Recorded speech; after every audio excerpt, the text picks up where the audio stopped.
We are in Portugal, the southwestern corner of Europe, in a town called Coruche, roughly 60 kilometers northeast of the capital Lisbon. We are about to travel through time in the SHOUTOUT Valley. The SHOUTOUT River is the main tributary of Tagus, the longest river in the Iberian Peninsula. The Tagus rises in the Sierra de Albarracin, eastern Spain, and travels along 1,007 kilometers until it flows into the Atlantic Ocean near Lisbon. The SHOUTOUT also empties into the Tagus estuary, leaving behind its 155-kilometer course and adjacent valley.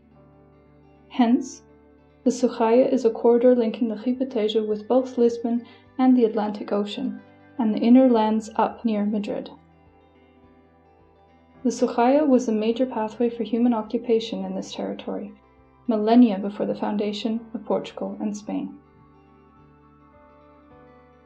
At the Municipal Museum of Coruche, we are going back in time to see evidence of the first known human occupation of this territory, and the evolution of human and physical landscapes based on the relationship between people and the local natural resources. The margins of the SHOUTOUT are prolific in archaeological sites. These chipped stones date back to 5,500 BC and document the first rural dwellers of the margins of the SHOUTOUT River.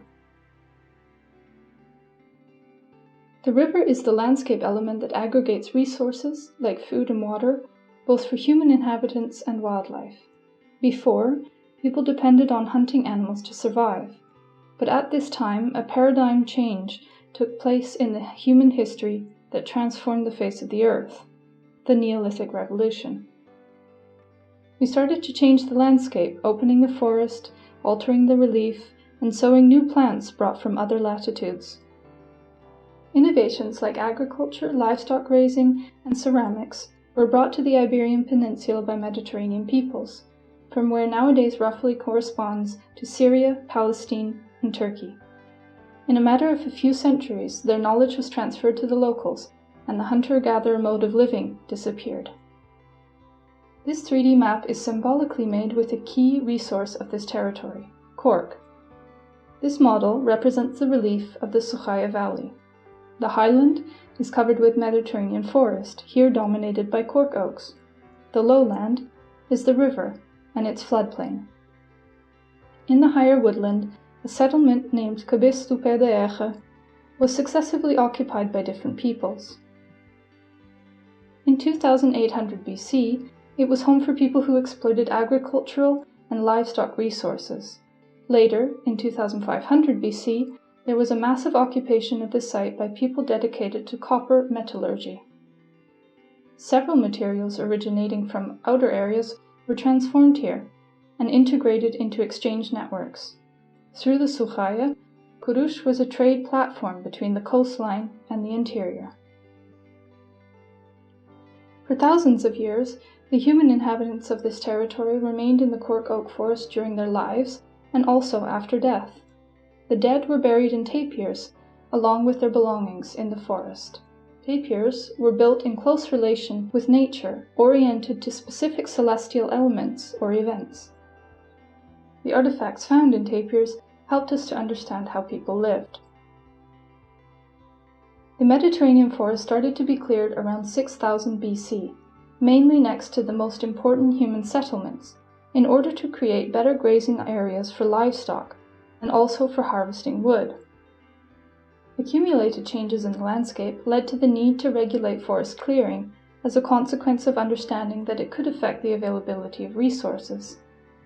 Dated from the 17th century, the Visigoth Code established rights and restrictions for the first time with regard to the use of specific trees and grazing lands, and prohibited the felling of home and cork oaks.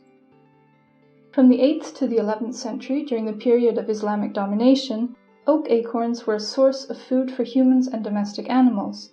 Honey was produced in the region, and there were the first records that cork was harvested from the cork oak trees and sold. The name montado remounts to the 13th century, when the modern boundaries of continental Portugal became fixed. At that time, fenced parcels were created in order to avoid conflicts from grazing in cultivated areas. Montado was the name of the payment that the livestock owners gave to the landowners when they took their animals to feed in cork and holm oak woodland fenced parcels. From the 15th century onwards, following several developments in the farming sector, the montado became an agro-silvopastoral production system, with a combined use of cultivation and grazing in the understory, together with exploitation of the cover of holm and cork oak. With an increased demand for cork for wine bottle stoppers at the end of the 17th century, cork harvest expanded significantly, and cork production became an important source of income for landowners. This cork oak fossil is 11 million years old. It is a part of the cork oak that lived during the prehistoric era in pristine woodland.